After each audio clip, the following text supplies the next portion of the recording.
আসসালামু আলাইকুম। নতুন আরেকটি ভিডিওতে আপনাদেরকে স্বাগতম। আজকে আমরা চলে আসলাম যশোরের খেজুর গাছের কাঠ দেখানোর জন্য। কিভাবে আমরা আমাদের খেজুর গাছগুলো কেটে থাকি সেটাই দেখানোর জন্য। দেখুন, আমরা মূলত দুই পাশে দুই চোখের মতো করে আর কি আমরা গাছগুলো কাটি। আমরা পুরো গাছ কিন্তু কাটি না, এবং আমাদের গাছ কাটার পদ্ধতিও দেখতে পাচ্ছেন আলাদা। আমরা দায়ের সাহায্যে আমাদের এটাকে বলে গাছিদার সাহায্যে কিন্তু আমরা গাছগুলো কেটে থাকি। এই দায়ে কিন্তু প্রচণ্ড ধার ধার না হলে কিন্তু রস ভালো হয় না। রস ভালো হওয়ার অনেকগুলো পদ্ধতি রয়েছে, তার ভিতরে কিন্তু এই রকমভাবে গাছ কাটা এবং গাছকে জিরান দিয়ে দিয়ে কাটা, মানে কিছুদিন অপেক্ষা করে তারপরে গাছ শুকিয়ে গেলে তারপরে কাটা। প্রতিদিন গাছ কাটলে কিন্তু ভাড়ের ভিতরে চুন দেওয়া লাগবে, তা না হলে কিন্তু রসটা ঘোলা হয়ে যাবে। এই কারণে আমরা অনেকদিন পর পর গাছগুলো কাটি। এই কারণে আমাদের রসগুলো ঘোলা হয় না, জাস্ট ভাড় পেতে দিলেই হয়। আর যারা প্রতিদিন আর কি গাছগুলো কাটবে তাদেরকে অবশ্যই ভাড়ে চুন দিতে হবে, এবং সেক্ষেত্রে আপনার চুন দেওয়া রসে কিন্তু স্বাদটা একটু নষ্ট হয়ে যায়। এই কারণে আমরা চাই যে আমাদের রস খুব বেশি না হোক, মানে উৎপাদন কম হোক, কিন্তু মানটা যাতে ভালো থাকে। সেই কারণেই আমরা গাছকে জিরান দিয়ে দিয়ে গাছ কেটে থাকি। তো এই গাছটা দেখুন কত সুন্দরভাবে নিখুঁতভাবে আমরা গাছগুলো কাটছি, আর গাছ কাটার সাথে সাথেই কিন্তু রস পড়া শুরু হয়ে গেছে। দেখুন এই নালি দিয়ে কিন্তু নস পড়ছে। এই নালিটা করা হয়ে থাকে বাঁশ দিয়ে নালিটা বানানো হয়ে থাকে। তারপরে ওখানে দুই পাশ থেকে যে রসটা আসবে সে রসটা চুয়ে চুয়ে নালি দিয়ে আসবে। দেখতে পাচ্ছেন যে ওই নালিটা বেশ সুন্দর করে পরিষ্কার করে দেওয়া হচ্ছে। পরিষ্কার করে দিলে মূলত রসগুলো বেয়ে বেয়ে এখানে চলে আসবে, এবং নালির পাশে ছোট একটা কাঠি পোঁতা আছে, ওইটাও বাঁশের। ওইটা ভাড়কে আটকে রাখার জন্য ওইটা করা হয়ে থাকে। আমরা মূলত আমাদের যে গাছগুলো একটু ছোট সেই গাছগুলো থেকেই আমরা ভিডিও করছি, কেননা গাছগুলো অনেক বড় গাছগুলো থেকে করতে গেলে আমরা পরিপূর্ণভাবে আপনাদের দেখাতে পারি না। এই কারণেই কিন্তু আমরা ছোট গাছগুলো কাটছি, সেগুলোই কিন্তু আপনাদের দেখাচ্ছি। তাছাড়া আমাদের অনেক ধরনের গাছ আছে।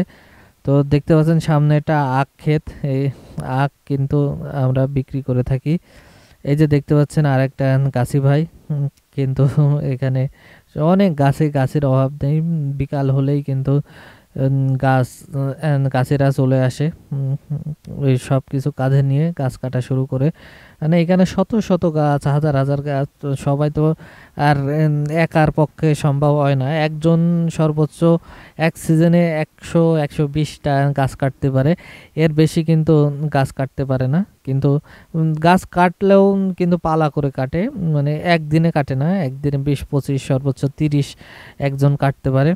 তো আমরা আরেকটা গাছের কাছে চলে যাচ্ছি। আর এই যে যে আখ ক্ষেতটা দেখতে পাচ্ছেন, যে এখন কিন্তু মানুষ আবার আখ লাগানো শুরু করেছে। বর্তমান সরকার কিন্তু আখের দাম বৃদ্ধি করেছে, এই কারণে কিন্তু অনেকে আখ চাষ করতে আগ্রহী হচ্ছে। আবার চিনির মিলগুলো কিন্তু এখন আস্তে আস্তে খুলে দিচ্ছে। এর আগে মূলত আখের দাম কম ছিল, এই কারণে মানুষ আখ চাষে আগ্রহী কম ছিল। কিন্তু এখন দাম বৃদ্ধি হওয়ার সাথে সাথেই কিন্তু আখ চাষ শুরু করে দিয়েছে, এবং সেন্টারে আখগুলো দিলে কিন্তু টাকাও পেয়ে যায় সময় মতো। এখানে সব ধরনের চাষ হয়। যেমন আমরা এই খেজুর গাছগুলো সাধারণত বিভিন্ন জমির আলে বা রাস্তার পাশে হয়। খেজুর বাগান সেইভাবে মানুষ করতে চায় না, কিন্তু এই বাগান দিয়ে কিন্তু আপনারা একটা খুঁটি হিসেবে ব্যবহার করে। জমির আলে আলে দিয়ে দিলে কিন্তু গাছগুলো বেশ ভালো হয়। এখান থেকেও প্রতি বছর কিন্তু বেশ ভালো ইনকাম করতে পারে যাদের এই গাছগুলো। তারা বিভিন্নভাবে কিন্তু গাছগুলো হচ্ছে দিয়ে থাকে আমাদের। এবং যাদের নিজস্ব গাছ আছে তারাও নিজেরাও কাটে, আবার অনেক কে দিয়ে থাকে। বিভিন্নভাবে এই গাছগুলো নেওয়া হয়ে থাকে, যেমন হচ্ছে যে এক এক গাছ হিসেবে এক সিজনে যেমন গুড় হবে সেই অনুযায়ী কিন্তু গাছগুলো বিক্রি হয়ে থাকে। আবার অনেকেই এই গাছ প্রতিটা গাছের উপরে মানে নির্দিষ্ট করে দেন এত কেজি গুড় দেওয়া লাগবে। আবার অনেকে রস ভাগাভাগি করে নেন, যে এত রস হলে রসটা এরকম ভাগ হয়ে যাবে। কিন্তু আমাদের এখানে বেশিরভাগই নিজস্ব গাছ, আর অল্প কয়েকটা বাইরের গাছ আছে, তাদেরকে আমরা একেবারে কিনে নিয়েছি গাছগুলো। এই সিজন অনুযায়ী আমরা তাদেরকে টাকা দিয়ে দেবো, এবং এই সিজনে যত রস গুড় হবে সেগুলো কিন্তু একান্তই আমাদের।